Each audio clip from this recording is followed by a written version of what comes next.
السلام عليكم ورحمة الله وبركاته. إن الحمد لله نحمده ونستعينه ونستغفره ونعوذ بالله من شرور أنفسنا ومن سيئات أعمالنا. من يهده الله فلا مضل له ومن يضلل فلا هادي له وأشهد أن لا إله إلا الله وحده لا شريك له وأشهد أن محمدا عبده ورسوله صلى الله تعالى عليه وعلى آله وصحبه وسلم تسليما كثيرا.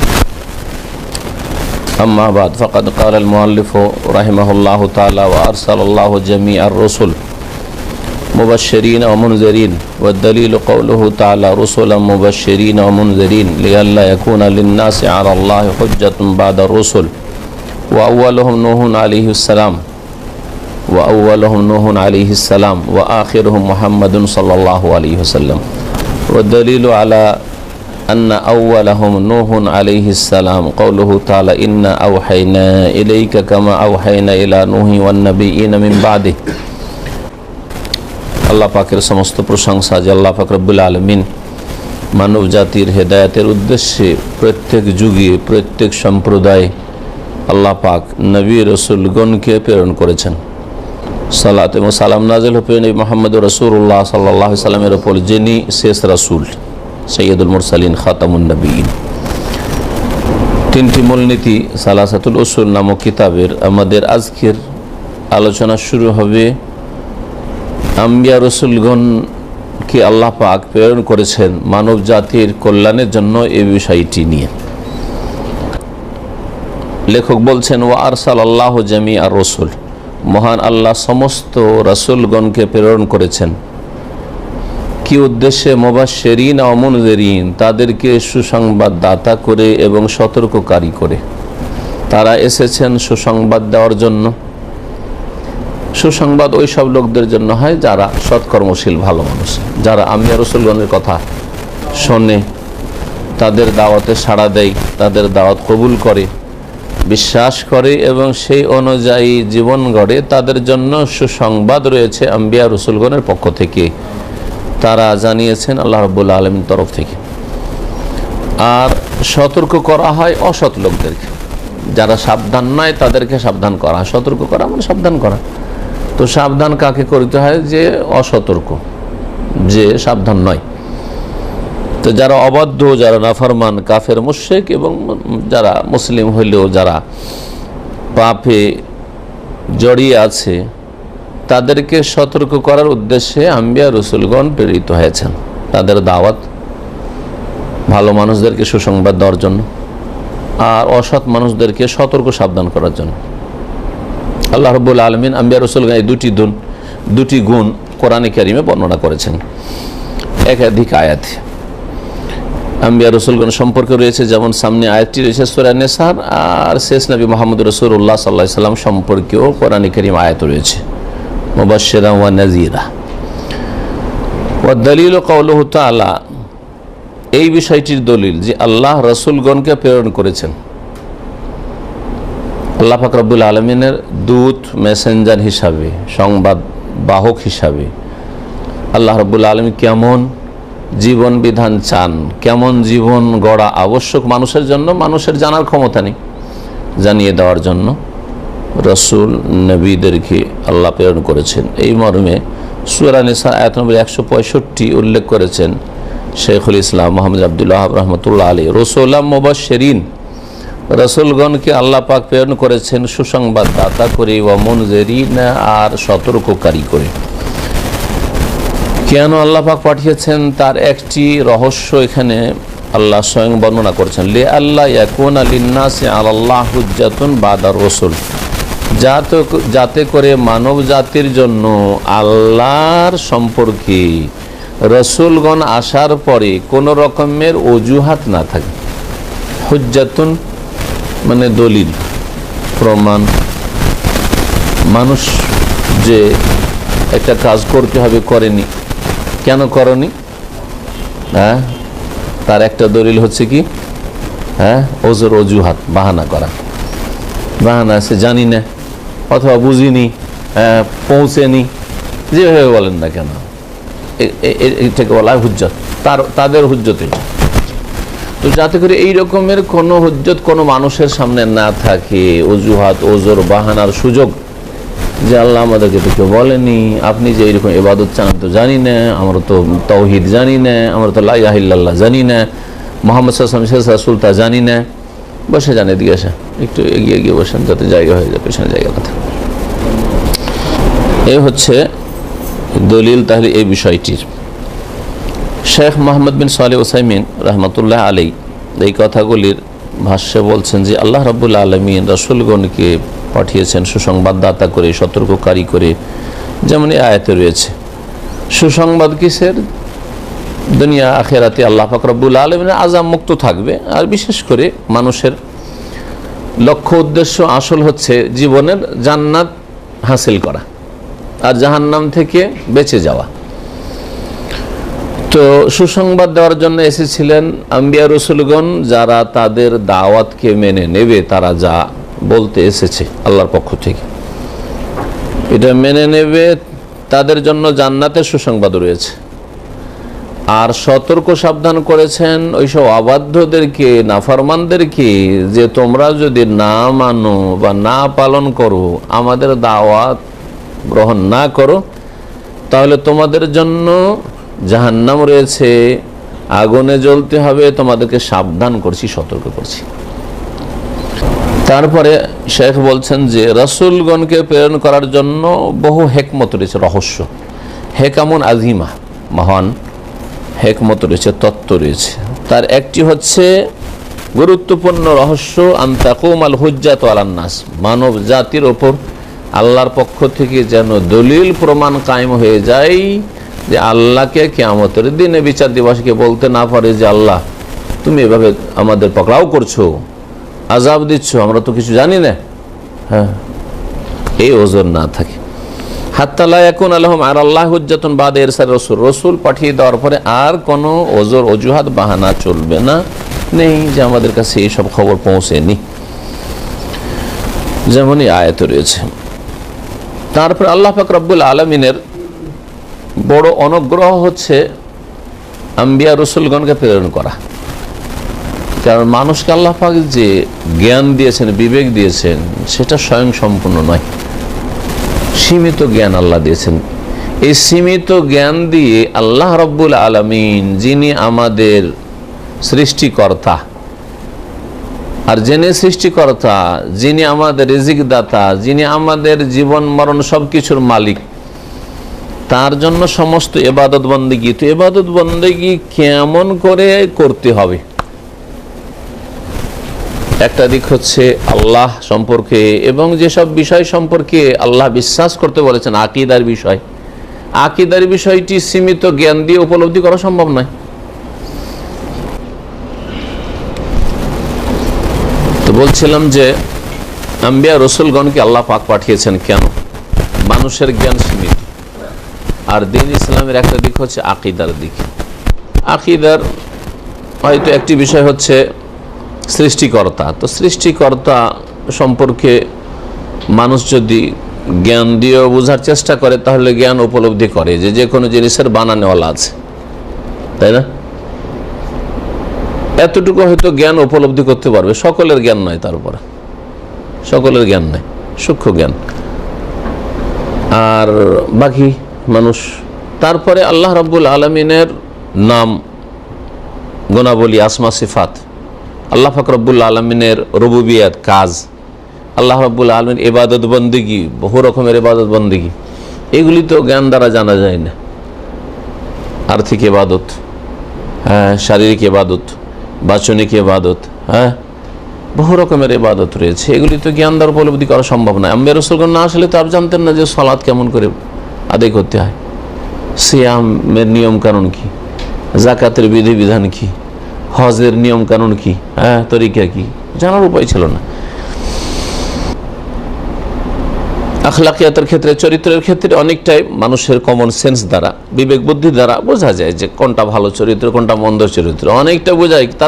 তারপরে অনেক গুণ আছে, ভালো চরিত্র আছে, যেগুলি মানুষের বিবেক দ্বারা উপলব্ধি করা সম্ভব নয়। হয়তো হালাল হারামের ক্ষেত্রে অল্প কিছু আছে যে এটা আমার শরীরের স্বাস্থ্যের জন্য ক্ষতিকর, হ্যাঁ, এটা আমার জন্য উপকারী। তো উপকারী অপকারী দেখে হয়তো হালাল হারাম নাহি নির্ণয় বিবেক করতো, কিন্তু বহু জিনিস আছে, বরং অধিকাংশ জিনিস আছে কোনটা উপকারী কোনটা অপকারী বিবেক দ্বারা লোকেরা বুঝে না। সুতরাং এর জন্য পুরোপুরি এই সম্পর্কে হালাল হারাম সম্পর্কে জ্ঞান দেওয়ার জন্য, আখলাক চরিত্র সম্পর্কে পুরোপুরি জ্ঞান দেওয়ার জন্য, ইবাদত বন্দেগী সম্পর্কে জ্ঞান দেওয়ার জন্য, আকীদা পরকালের প্রতি ঈমান, হ্যাঁ রাসূলের প্রতি ঈমান, তকদির ভাগ্যের প্রতি ঈমান, এগুলি কি করে আপনি জ্ঞান দ্বারা উপলব্ধি করবেন? তাহলে মানুষের জ্ঞান আল্লাহকে চেনার জন্য এবং আল্লাহ রাব্বুল আলামিনের নাযিলকৃত বিধান জানার জন্য কেমন জীবন যাপন করব যথেষ্ট নয়। সুতরাং এই আকলকে, জ্ঞানকে গাইড করার জন্য আল্লাহ আসমানি সিলেবাস বিধান নাজিল করেছেন আম্বিয়া রাসূলগণের মাধ্যমে। তাই শেখ বলছেন যে ফাইনাল আকল আল বাশারি মাহমা কানা, মানুষের বিবেক বুদ্ধি যতই বিচক্ষণ হোক না কেন, বিবেকবান ব্যক্তি হোক না কেন, লা ইউমকিনু আন ইউদরিকা তাফাসিলা মা ইয়াজিবু লিল্লাহি তাআলা মিনাল হুকুকিল খাসাতি বিহি, যে আল্লাহ রাব্বুল আলামিনের জন্য, যিনি সৃষ্টিকর্তা, তার জন্য আমাদের করণীয় কি আবশ্যক জানা সম্ভব নয় জ্ঞান দ্বারা। শরীয়তের জ্ঞান না থাকলে এই আকল দিয়ে কোনো ব্যক্তি বুঝতে পারতো না, যতই বড় ব্যক্তি হোক না কেন আর যতই বিচক্ষণ ব্যক্তি হোক না কেন, যে আল্লাহর কি কি হক রয়েছে, কি আদায় করতে হবে। এবং আল্লাহ রাব্বুল আলামিনের যে সিফাতগুলি রয়েছে, গুণাবলী, সেগুলি জানা সম্ভব ছিল। ওয়ালা ইউমকিনু ইয়াত্তালি আলা মা লিল্লাহি তাআলা মিনাস সিফাতিল কামিলা, আল্লাহ রাব্বুল যে গুণাবলী, এগুলি বা কি করে জানা যেত? ওয়ালা ইউমকিনু ইয়াত্তালি আলা মা লাহু মিনাল আসমাইল হুসনা, আল্লাহ যে সুন্দর সুন্দর নাম আসমা হুসনা আছে, সেগুলি কি করে জ্ঞান দ্বারা জানা যেত? রহমান, রহিম, গফুর, হ্যাঁ লতিফ, খবির, সামি, বসির, এগুলি আল্লাহর গুণ কি করে জানতেন? ওয়ালিহাযা আরসালাল্লাহু রাসূলা আলাইহিমুস সালাতু ওয়াস সালাম মুবাশশিরিন ওয়া মুনযিরিন, এই জন্য আল্লাহ পাক রব্বুল আলামিন রাসূলগণকে প্রেরণ করেছে সুসংবাদদাতা করে, সতর্ক সাবধানকারী করে। ওয়া আনজালা মাহুল কিতাব বিল হক, এবং সত্য সহকারে আল্লাহ তাদের সাথে কিতাব নাজিল করেছেন, যাতে করে লিয়াহকুমা বাইনান নাস ফীমা ইখতালাফু ফীহি, মানুষেরা যে মতবিরোধ করে থাকে, নানা ভাষা নানা মত, আপনার মত আলাদা আমার মত আলাদা, এখন চূড়ান্ত একটা ফয়সালা লাগবে, এই ফয়সালা আম্বিয়া রসুলগণের মাধ্যমেই নিতে হবে আপনাকে। জি, এই জন্য আল্লাহ পাক আম্বিয়া রসুলগণকে প্রেরণ করেছেন। এখন প্রথম রাসূলকে আর শেষ রাসূলকে এই বিষয়টি উল্লেখ করেছেন। ওয়া আউয়ালুহুম নূহুন আলাইহিস সালাম, শাইখুল ইসলাম বলছেন যে সর্বপ্রথম রাসূল হচ্ছেন নূহ আলাইহিস সালাম। আমাদের দেশে জনগণ মনে করে যে আদম আলাইহিস সালাম প্রথম রাসূল। আদম আলাইহিস সালাম প্রথম রাসূল না। আদম আলাইহিস সালামকে নবী বলতে পারেন, যে তিনি নবী, কিন্তু আদম আলাইহিস সালাম তিনি প্রথম রাসূল না। এই কথাটি শুধু মৌখিক কথা না, যদি মানুষের মুখের কথা হয়তো তাহলে আমার কথাকে অস্বীকার করার সুযোগ ছিল, যে আমাদের দেশে যেটা এতদিন শুনেছি সেটাই মানব। যেমন ইব্রাহিম জাতির পিতা, দেশে এমনভাবে হইচই হয়েছে যে ওইটাই মনে হচ্ছে সত্য, আর হক কথা বলে সেটা মগজ কবুলি করতে চাই। জি, মগজে আগাছা ভরা আছে, এই জন্য। তো কথা হচ্ছে যে প্রথম রাসূল হচ্ছেন নূহ আলাইহিস সালাম, এর দলিল পেশ করেছেন কোরআন কারীম থেকে লেখক। এবং রাসূলুল্লাহ সাল্লাল্লাহু আলাইহি ওয়াসাল্লামের হাদিস রয়েছে, শাফাতের হাদিস, লম্বা যে শাফাতের হাদিস, বৃহৎ শাফাত, শাফাতে উজমা যে হাসর মাঠে বিচার দিবস হবে, সেই হাদিসও রয়েছে। তো কোরআন দলিল এবং হাদিস, সহিহ হাদিস ও দলিল কিসের? যে প্রথম রাসূল হচ্ছেন নূহ আলাইহিস সালাম। বলছেন ওয়া আউয়ালুহুম নূহ আলাইহিস সালাম, সর্বপ্রথম রাসূল হচ্ছেন নূহ আলাইহিস সালাম। শেষ নবী এই বিষয় দ্বিমত নাই মুসলিম উম্মতে, হানাফি, শাফি, মালিকি, হাম্বলি দ্বিমত নাই। একমাত্র বর্তমান যুগে কাদিয়ানি একটি কাফের মুরতাদ ফিরকা, যারা অমুসলিম কিন্তু নিজেদেরকে আহমদি বলে, যাদেরকে কাদিয়ানি বলে জানা যায়, যাদের নবী রয়েছে মির্জা গোলাম আহমদ কাদিয়ানি, ভারতের পাঞ্জাবে যার জন্ম, আল্লাহ পাক রব্বুল লানত ওর ওপর এবং ওর অনুসারীদের ওপর। জি, এরা অমুসলিম। আলহামদুলিল্লাহ পাকিস্তানে এদেরকে অমুসলিম ঘোষণা করা আছে, অনেকগুলি মুসলিম দেশে এদেরকে অমুসলিম ঘোষণা করা আছে, এরা অমুসলিম।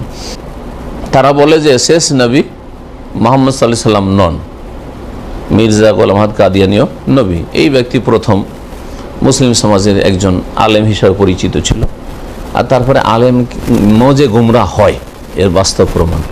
তারপরে একসময় দাবি করলো যে আমি হচ্ছি ইমাম মেহেদি, আর তারপরে দাবি করলো যে আমি হচ্ছি ঈসা মসিহ, আর তারপরে স্তর দাবি করতে করতে শেষখানে দাবি করলো যে আমি হচ্ছি রসুল, আমি হচ্ছি রসুল, নবী বলে দাবি করেছিল। নবী করিম সাল্লাল্লাহু আলাইহি ওয়াসাল্লাম ভবিষ্যৎবাণী করেছেন যে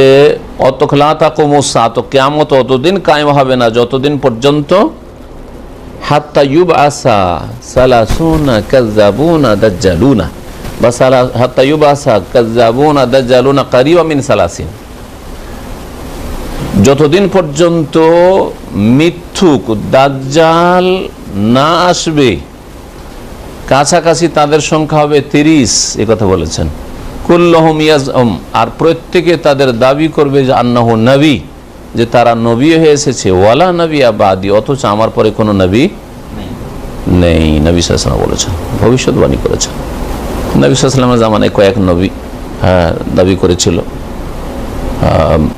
মুসাইলামা কাযযাব, আসওয়াদ আনাসি, সাজা বলে এক মহিলা, আর মুখতার বিন আবু উবাইদ সাকাফি, নবী সাল্লাল্লাহু আলাইহি ওয়াসাল্লামের পরে পরে সাহাবায়ে কেরামদের জামানায়, তাবেঈনদের জামানায় এরা।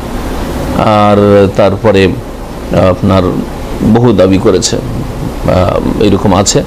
আর তাদের একজন এই যে ভারতে মির্জা গোলাম আহমদ কাদিয়ানী, তো বলছেন যে শেষ নবী হচ্ছেন ওয়া আখিরুহু মুহাম্মাদুন সাল্লাল্লাহু আলাইহি ওয়াসাল্লাম, শেষ নবী হচ্ছেন, শেষ রাসূল এবং নবী হচ্ছেন মুহাম্মদ সাল্লাল্লাহু আলাইহি ওয়াসাল্লাম। ওয়াদ-দালিল কি? প্রথম রসুল আর শেষ রসুলের ওয়াদ-দালিল আলা আন্না আউওয়ালাহুম নূহ আলাইহিস সালাম, প্রথম রসুল হচ্ছেন নূহ আলাইহিস সালাম। এর দলিল হচ্ছে সূরা নিসার আয়াত নম্বর 163। আল্লাহ পাক ইরশাদ করেছেন, কাউলুহু তাআলা, মহান আল্লাহর বাণী, ইন্না আওহাইনা ইলাইক, হে নবী নিশ্চয় আমি তোমার কাছে ওহী করেছি, কামা আওহাইনা ইলা নূহিন, যেমন আমি ওহী করেছিলাম নূহ আলাইহিস সালামের কাছে, যেমন আমি ওহী করেছিলাম নূহ আলাইহিস সালামের কাছে, তোমার কাছে ওই রকমই ওহীর বিধান এসেছে কোরআনে কারীম, যেমন নূহ আলাইহিস সালামকে আমি ওহী করেছি, তার কাছে ওহীর বিধান এসেছে।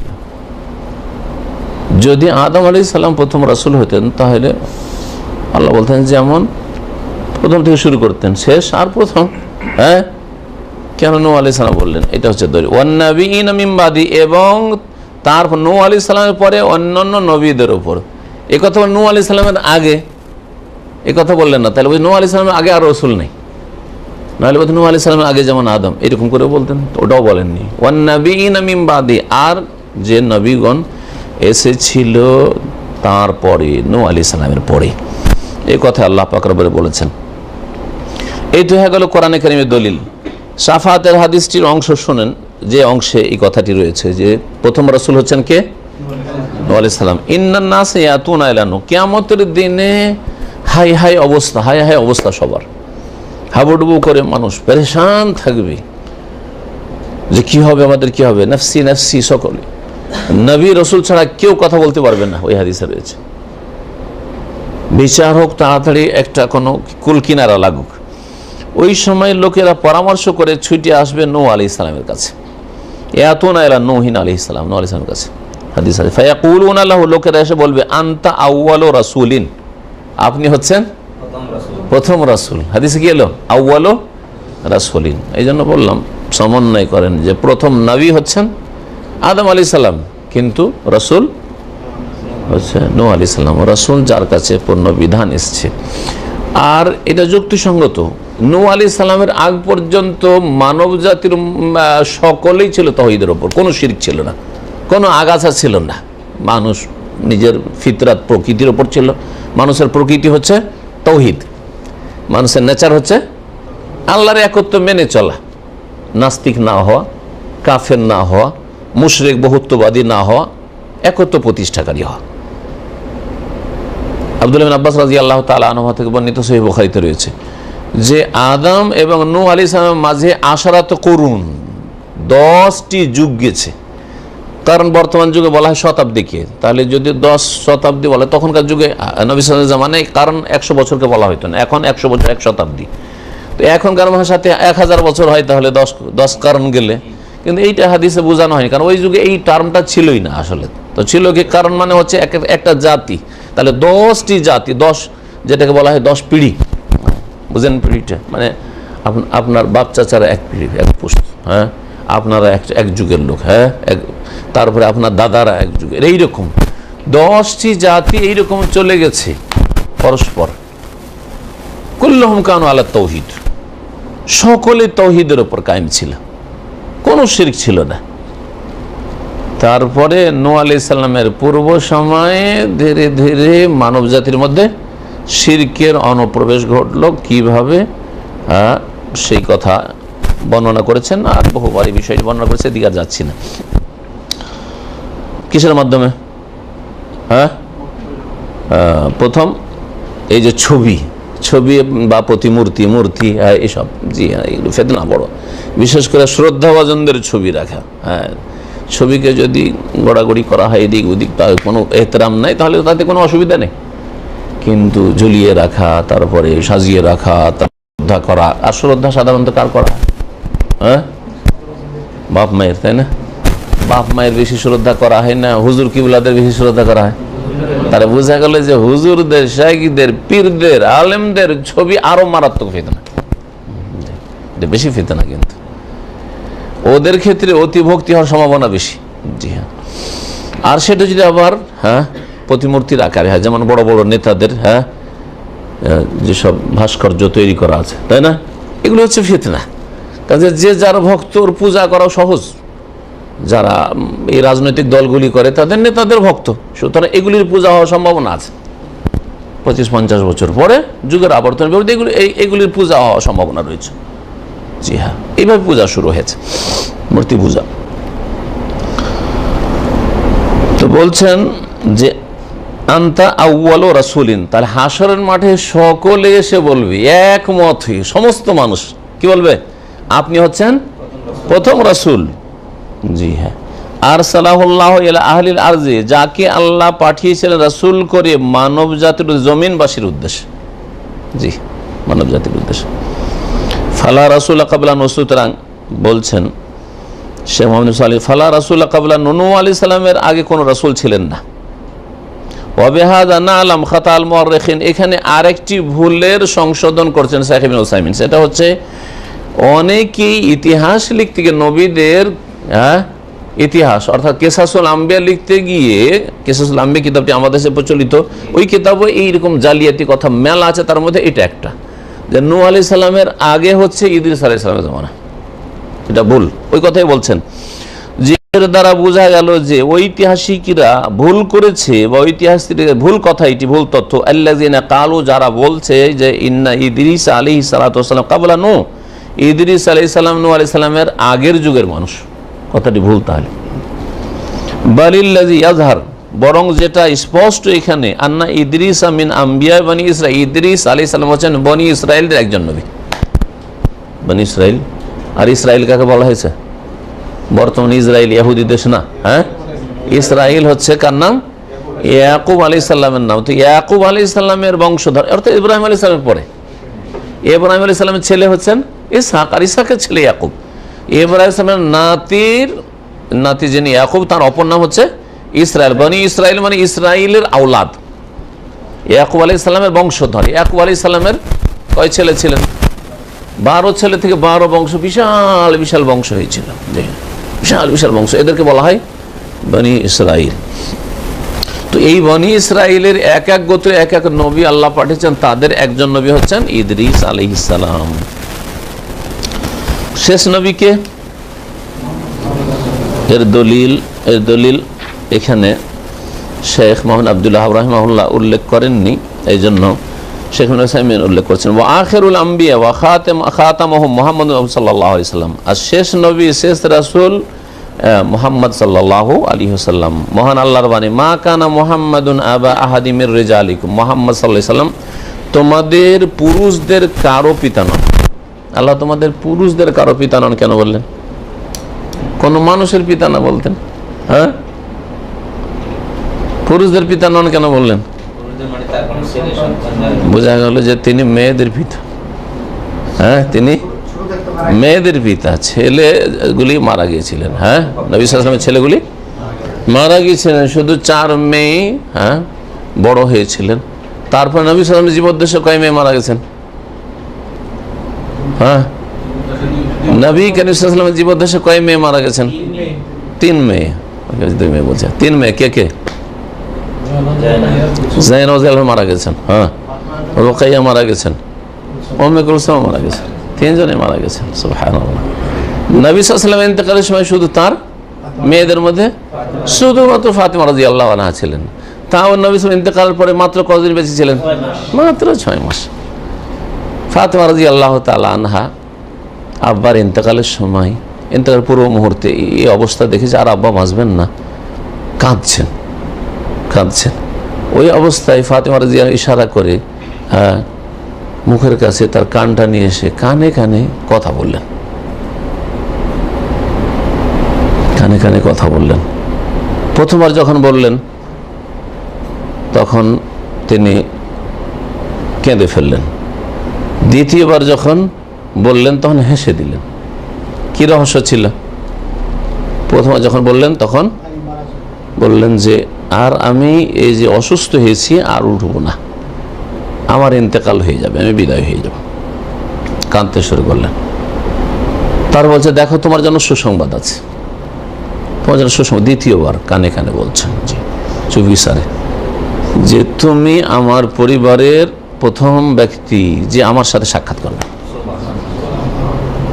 যে আমার সাথে সাক্ষাৎ করবে। মাত্র 6 মাস। রাসূলুল্লাহ সাল্লাল্লাহু আলাইহি ওয়াসাল্লাম ইন্তেকালের পরে ফাতিমা রাদিয়াল্লাহু আনহা অধিকাংশ সময় অসুস্থই থেকেছেন। এই জন্য তিনি ঘর থেকে একেবারেই বেরোননি। এটাকে শিয়া রাফেজিরা এমন মরিচ মশলা দিয়েছে, হ্যাঁ, যে তাকে যেন আবু বকরের দুশমন বানিয়ে দিয়েছে, যার ফলে তিনি রাগ করে আবু বকর বেঈমানি করেছে, তাই এই কষ্টে তিনি ঘর থেকে বেরোলেন না। আসলে অসুস্থই থেকেছেন সবসময়, শরীরই ভালো থাকে। নবী করিম সাল্লাল্লাহু আলাইহি ওয়াসাল্লামের শোকে, আব্বার শোকে শরীর আর ভালো থাকেনি, যার ফলে তিনি চলাফেরার যোগ্যই ছিলেন না। 6 মাস অসুস্থ থেকে ইন্তেকাল করেছিলেন রাদিয়াল্লাহু তাআলা আনহা। কি বলছিলাম? আল্লাহ বলছেন যে কোনো তোমাদের মধ্যেকার পুরুষের তিনি পিতা নন, ওয়ালাকিন রাসূলুল্লাহ, তবে তিনি ছিলেন আল্লাহর রাসূল, ওয়া খাতামান নবীন, এবং শেষ নবী ছিলেন। তাহলে যেই ব্যক্তি বলবে যে মুহাম্মদ সাল্লাল্লাহু আলাইহি ওয়াসাল্লামের পরেও কোনো নবী হতে পারে, বিশ্বাস করুক কেন, যদি বলে হতে পারে তাহলে সেই ব্যক্তি এই আয়াতকে অস্বীকার, মুকাজ্জিবুল কোরআন, কোরআনকে মিথ্যা মনে করলো। আর যেই ব্যক্তি কোরআনকে অস্বীকার করলো, কোরআন একটা অংশকে অস্বীকার করছে, কাফের, মুসলিম নয়। সুতরাং কাদিয়ানি কাফের, অমুসলিম, মুসলিম নয়।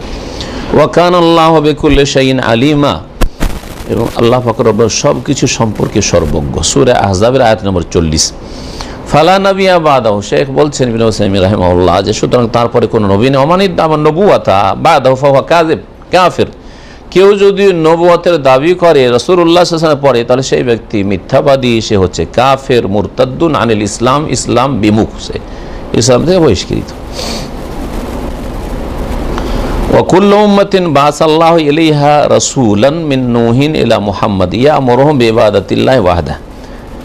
এই বিষয়টি শুরু করার আগে আরেকটি বিষয় বলি এই নবী রাসূলদের সম্পর্কে, সেটা হচ্ছে নবী রাসূলদের সংখ্যা সম্পর্কে।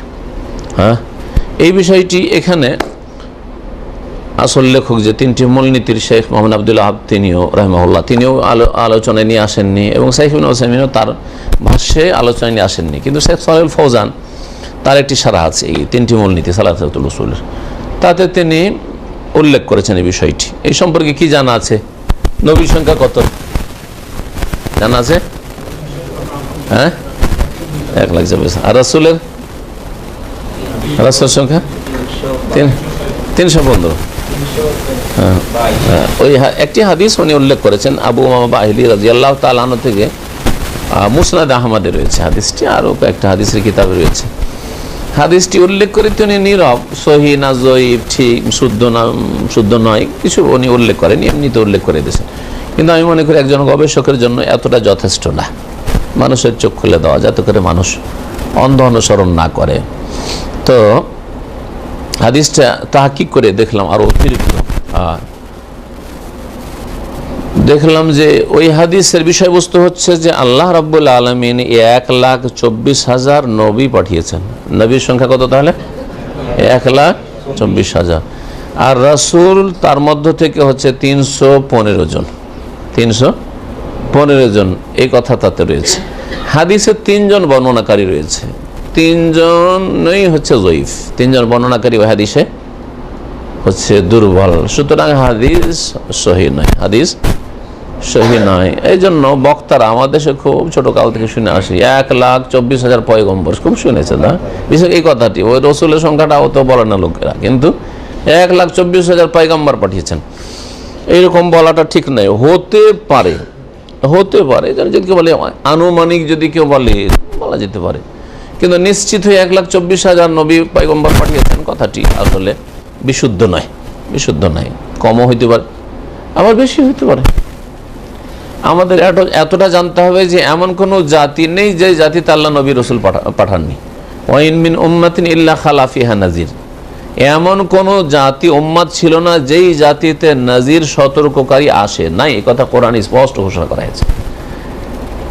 কেউ জানতে পারুক আর না জানতে পারুক, আর জরুরি নয় যে নবী এসেছেন নবীকে ওই জাতি জেনেছে, হতে পারে নবী চিনতেই পারেনি, নবীকে এমন কোণঠাসা করেছে চিনতেই পারেনি।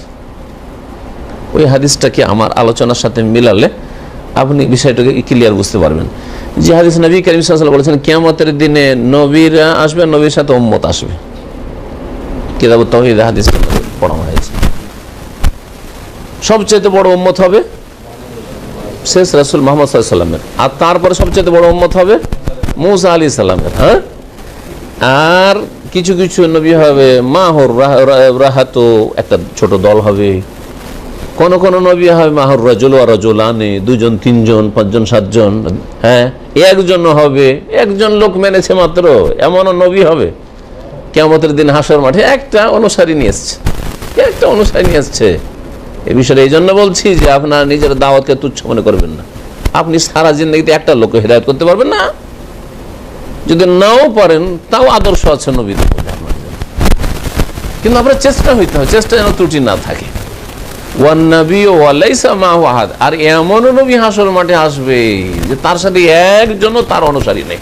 আল্লাহকে এসে বলবে যে আল্লাহ গো, তোমার বান্দাদের অন্তর এত পাথর মতো শক্ত ছিল আমার যুগে যে একটিও হেদায়েত করতে পারিনি, আমি খালি হাতে এসেছি, কিছুই নিয়ে আসতে পারিনি, কিন্তু দায়িত্ব পালন করে এসছেন। অনেকে মনে করে যে রেজাল্ট, ফলাফল কিসের উপর, হ্যাঁ কতটা কে করতে দেখাতে পারলো, না, রেজাল্ট হচ্ছে আপনার মেহনত পরিশ্রমের উপর। এটা হচ্ছে আসল ফলাফল।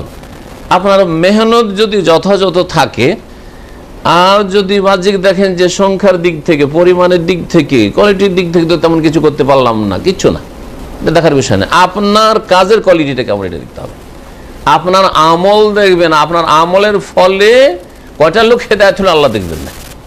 আপনি মেহনত করেছেন কিনা আপনার আব্বাকে হেদায়েত করার জন্য, মাকে হেদায়েতের জন্য, ছেলে মেয়েদের হেদায়েতের জন্য, তরবিয়তের জন্য, পাড়া প্রতিবেশী আত্মীয় স্বজন দেশবাসীকে হেদায়েতের জন্য চেষ্টা করেছেন কিনা, এইটা আল্লাহ দেখবেন। কয়জন লোক আপনার মাধ্যমে হেদায়েত, এটা আল্লাহ দেখবেন না, ওটা বড় বিষয় না। হইলো ভালো কথা, বেশি হইলো, না হলে কোনো অসুবিধার কথা নাই। তো বলছিলাম যে এমন নবী এসেছেন হয়তো তার সাথে একজন অনুসারী নেই, তার মানে ওকে চিনতে পারেনি ওই জাতি, ওকে মিথ্যুক মনে করেছে, ওকে মনে করেছে আমাদের ধর্মের দুশ্মন। হ্যাঁ, ধর্মের দুশ্মন। আর ভারত উপমহাদেশে এরকম বহু ঘটনা ঘটেছে। হিন্দুদের সভ্যতা আজকে 3000 বছরের সভ্যতা, এই সভ্যতায় আপনি কি মনে করেন যে নবী সাল্লাল্লাহু আলাইহি সাল্লামের আগে ভারত উপমহাদেশে কোনো নবী আসেনি? এসেছে, কিন্তু আজকে দেখতে পাচ্ছেন মুশরিক পৌত্তলিকরা, মূর্তি পূজারীরা কত কট্টর তাদের ভ্রান্ত ধর্মের ওপর। যে একজন লোক যদি তাওহীদের কথা বলে যে তোদের এই প্রতিমা পূজা ঠিক নয়, ভুল, তো জান নিয়ে ফিরে আসতে পারবে না, মেরে শেষ করে দিবে, ঠিক না? আর ওদের কথা বাদ দেন, মাজার পূজারী মুশরিকরা কত যে কট্টর, যদি মাজারে গিয়ে বলেন যে তোদের এটা শিরক, জান নিয়ে আর ফিরে যাবে না সেখান থেকে। তাহলে মুশরিকদের যদি স্বভাব এইরকম হয়, হ্যাঁ, কঠোর তাদের স্বভাব, হ্যাঁ, চরম কট্টর মুশরিকরা যদি হয়, তাহলে গিয়েছে অনেকে নাসিহা করার জন্য, গেছে তাদেরকে উপদেশ দেওয়ার জন্য যে দেখো, হ্যাঁ, এইসব পূজা করা হারাম, এটা হচ্ছে সবচেয়ে বড় অপরাধ, ওকে ওখানে মেরে শেষ করে দিয়েছে। আর বহু নবীকে যে খুন করেছে এক শ্রেণীর মানব জাতি, আল্লাহ কোরআনে কারণ ইয়াকতুলুন আল আম্বিয়া ইয়াকতুলুন আন নবিয়িন, কয়েক জায়গায় কথাটি রয়েছে, কোন জায়গায় নবিয়িন, কোন জায়গায় আম্বিয়া। নবীদেরকে খুন করতে হবে, ইহুদিদের কথা, মুশরিকদের কথা। আর আল্লাহর দ্বীনের সবচেয়ে বড় দুশমন আল্লাহ বলেছেন কারা? লা তাজাদান্না আশাদ্দান-নাসি আদাওয়াতান লিল্লাযিনা আমানুল ইয়াহুদ ওয়াল্লাযিনা আশরাকু। সবচেয়ে বড় কট্টর দুশমন হচ্ছে আল্লাহর দ্বীন, ইসলামের। হ্যাঁ, ইসলামের মানে শুধু শেষ নবী মুহাম্মদ সাল্লাল্লাহু আলাইহি সাল্লাম যে পূর্ণাঙ্গ ইসলাম, এই ইসলামের নয়, যুগে যুগে যত নবী রাসূল তাদের ইসলামেরও দুশমন, তাদেরও দুশমন, কট্টর দুশমন কে? ইহুদিরা আর মুশরিকরা যুগে যুগে। আর নবী রাসূলগণ এসেছেন আসলে শিরক থেকে তাওহীদের দিকে নিয়ে আসার জন্য, শুরু হয়েছে নূহ আলাইহিস সালামের যুগ থেকে, তাই না? তো যখনই নবী রাসূল এসেছে, নবীকে মেরেই ফেলে দিয়েছে। কোরআনে আল্লাহ বয়ান করেনি তাদের ইতিহাস, কারণ আল্লাহ কোরআনে কারীমের দুটি জায়গায় বলেছেন যে কিছু রসুল আছে তাদের ঘটনা বয়ান করেছি, আর রসুলের নাম মাখসুস আলাইক, আর বহু রসুল আছে যাদের ঘটনা বয়ানই করি। তো আল্লাহ বর্ণনাও করেনি তাদের কথা, আর জাতীয় চেনেনি। নবী রসুল এসছে কিন্তু ওকে আমাদের দুশ্মন, আমাদের ধর্মের শত্রু, মারেকে শেষ করে দিয়েছে। জানতে আল্লাহ ছাড়া কেউ জানে না যে আমার নবী ছিল, রসুল ছিল, পাঠিয়েছিল মানুষের কল্যাণের জন্য, হতভাগারা তাকে খুন করেছে। আল্লাহ পাক রব্বুল আলামিন যেন দ্বীনের দাওয়াত দেওয়ার তৌফিক দান করেন এবং আমাদের দাওয়াতে যেন বরকত দান করেন। তো বলছিলাম যে আল্লাহ পাক রব্বুল আম্বিয়া রসুলগণকে প্রেরণ করেছেন। আর এই কথাটি বললাম যে 1,24,000 কথাটি হচ্ছে জয়ীফ, ওই সনদের 3 জন জয়ীফ রাবি বর্ণনাকারী রয়েছে। তারপরে বলছে কুল্লু উম্মাতিন বাসাল্লাহু ইলাইহা রাসূলান মিন নূহি ইলা মুহাম্মদ ইয়ামুরুহুম বিইবাদাতিল্লাহ ওয়াহদাহু। আম্বিয়া রসুলগণকে যে আল্লাহ পাঠিয়েছেন, এদের দাওয়াতের মূল বিষয়বস্তু কিছু লেখার বয়ান করছেন, কারণ তারা কোনো একটা বিষয় নিয়ে এসছেন।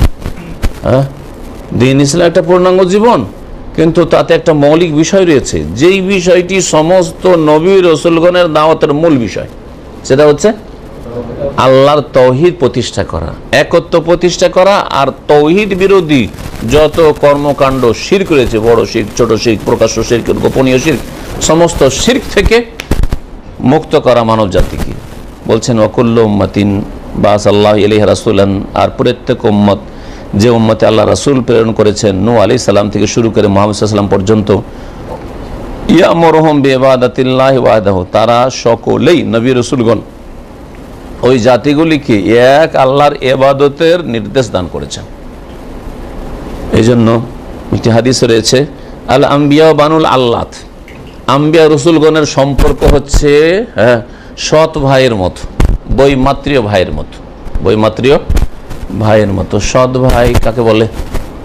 হ্যাঁ, আবুহুম ওয়াহিদ ওয়া উম্মাহাতুহুম শাত্তা। সৎ ভাই কাকে বলে? যাদের বাপ হচ্ছে এক কিন্তু মা হচ্ছে ভিন্ন ভিন্ন, মা হচ্ছে ভিন্ন ভিন্ন। তো আম্বিয়া রসুলগণের দ্বীনের বিষয়টি, আসমানি বিধান যে তারা নিয়ে এসছেন আল্লাহর পক্ষ থেকে, তার উদাহরণ হচ্ছে ঠিক ওই রকম সৎ ভাইয়ের মতো।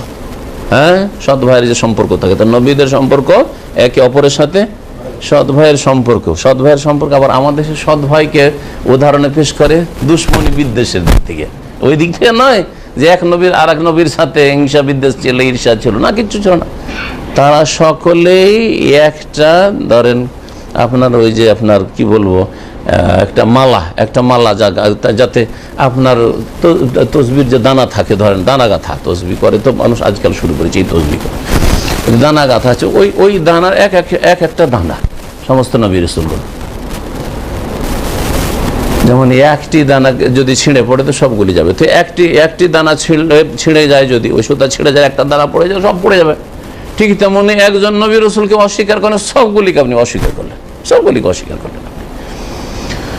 তো আম্বিয়া রসুলগণের সম্পর্ক হচ্ছে কিসের সম্পর্ক? সৎ ভাইয়ের মতো সম্পর্ক। কোন দিক থেকে? সৎ উদাহরণ দিয়ে নবী সাল্লাল্লাহু আলাইহি ওয়াসাল্লাম বলে দিয়েছেন যে সৎ ভাইয়ের বাপ হয় এক, মা হয় ভিন্ন ভিন্ন। ওই রকমই সমস্ত নবী রাসূলগণের দ্বীনে মূল বিষয় হচ্ছে এক, সেটা হচ্ছে তাওহীদ, আর মা মানে হচ্ছে দ্বীনের বিধি আহকাম হচ্ছে ভিন্ন ভিন্ন। সালাত 5 ওয়াক্ত শেষ উম্মতের নামাজ, আগের উম্মতের সালাত নামাজ ছিল কিন্তু ভিন্ন ছিল, ঠিক আছে, পরিমাণে ভিন্ন, হ্যাঁ, ধরনের নিয়মে ভিন্ন হইতে পারে, জি হ্যাঁ, কিবলার ক্ষেত্রে ভিন্ন, কিন্তু সালাত ছিল। ওয়াউসানি বিসসালাত ওয়াজ যাকাত মা দুমতু হাইয়া বলছেন না ঈসা আলাইহিস সালাম, বুঝলেন? হ্যাঁ, আগের আম্বিয়া সাল্লাল্লাহু নামাজ পড়েছেন, সালাত ছিল, যাকাতও ছিল। শুধু তৌহিদ মৌলিক বিষয়, তৌহিদ ছাড়াও নেক আমল, এটা হচ্ছে মৌলিক বিষয়। ভালো কাজ করতে হবে আর খারাপ কাজ থেকে বাঁচতে হবে, এটা মৌলিক বিষয়। এটা সমস্ত আম্বিয়া রাসূলগণের দিনে ছিল।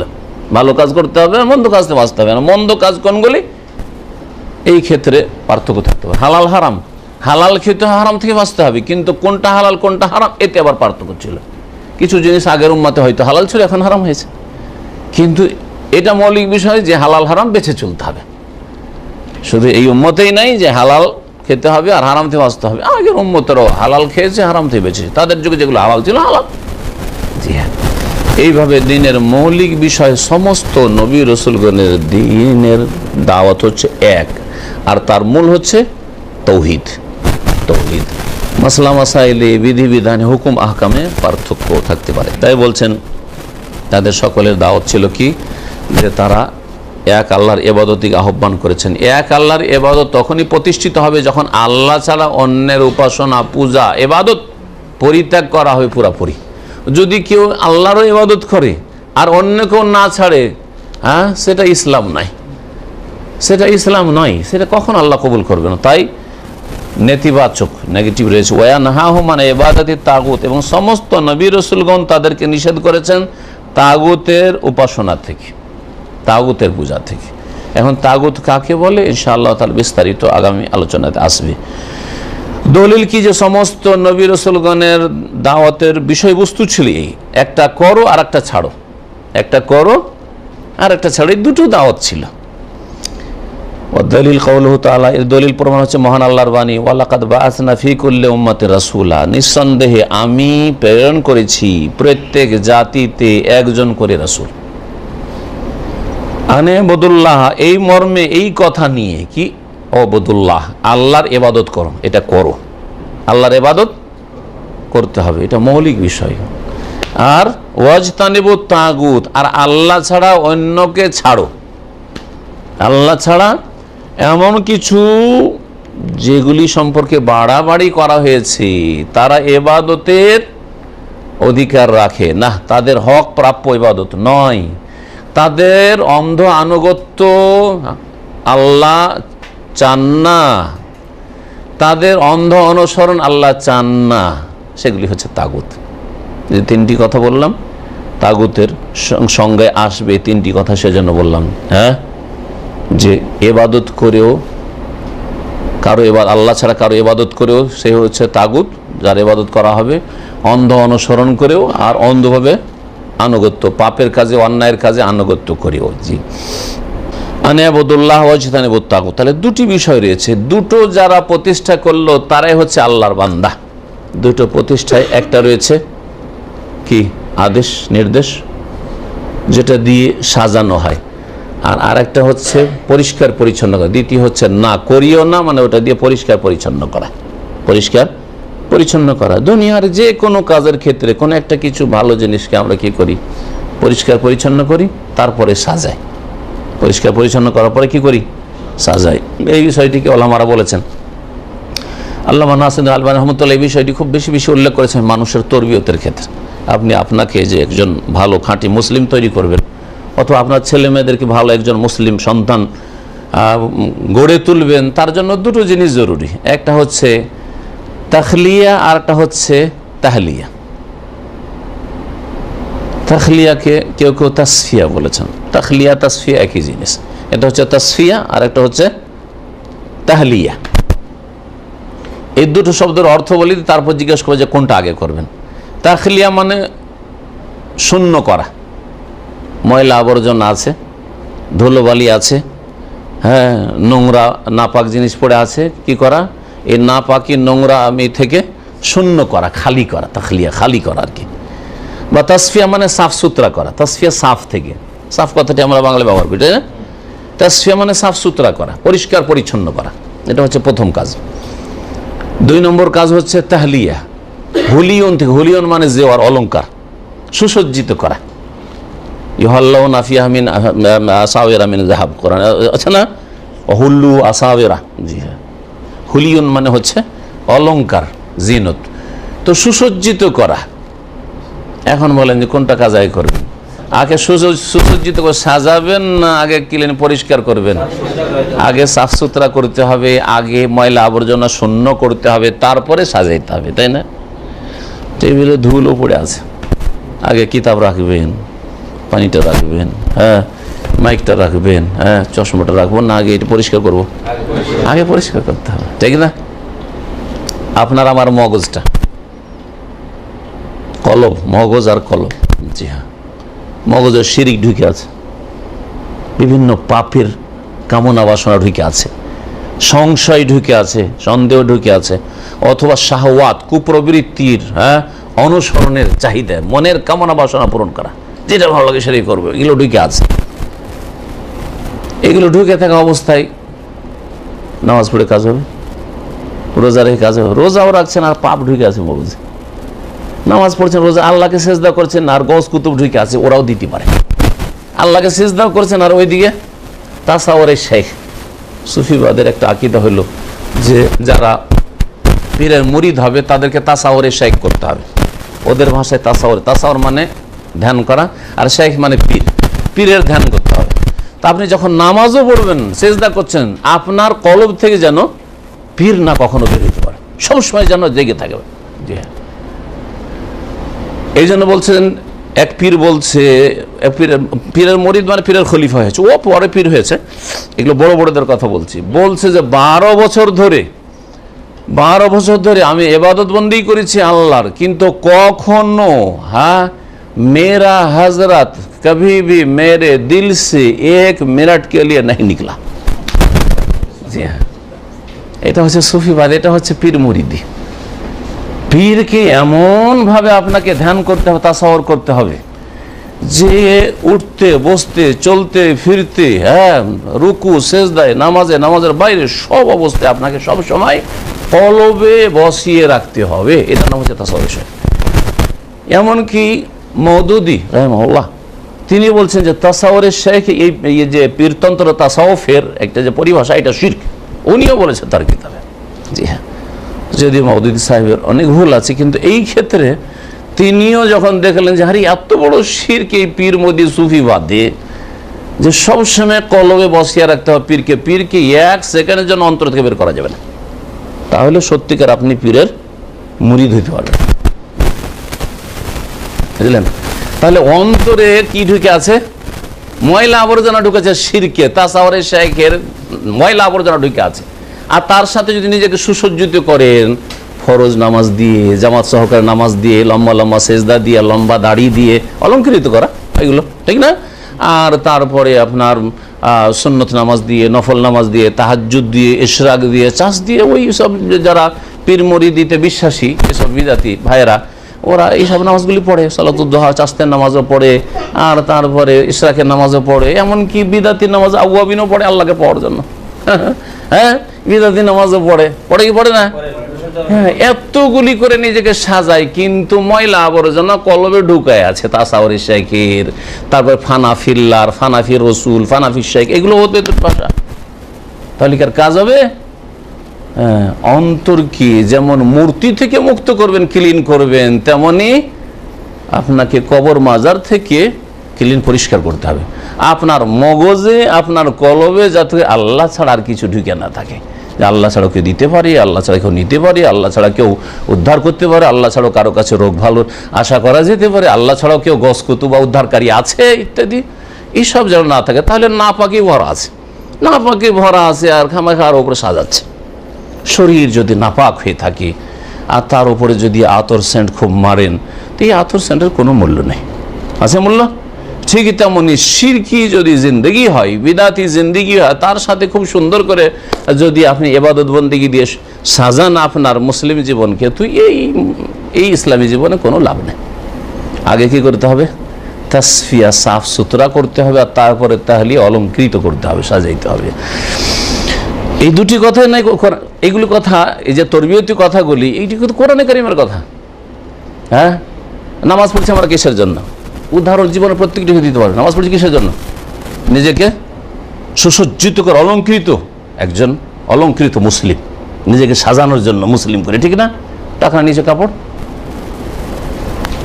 হ্যাঁ, কিসের জন্য? জাহান্নামে যাওয়ার জন্য। তাই এটা কি আমাদের নাপাকি নয়? পাপের নাপাকি, গুনার নাপাকি নয়, ঠিক কিনা?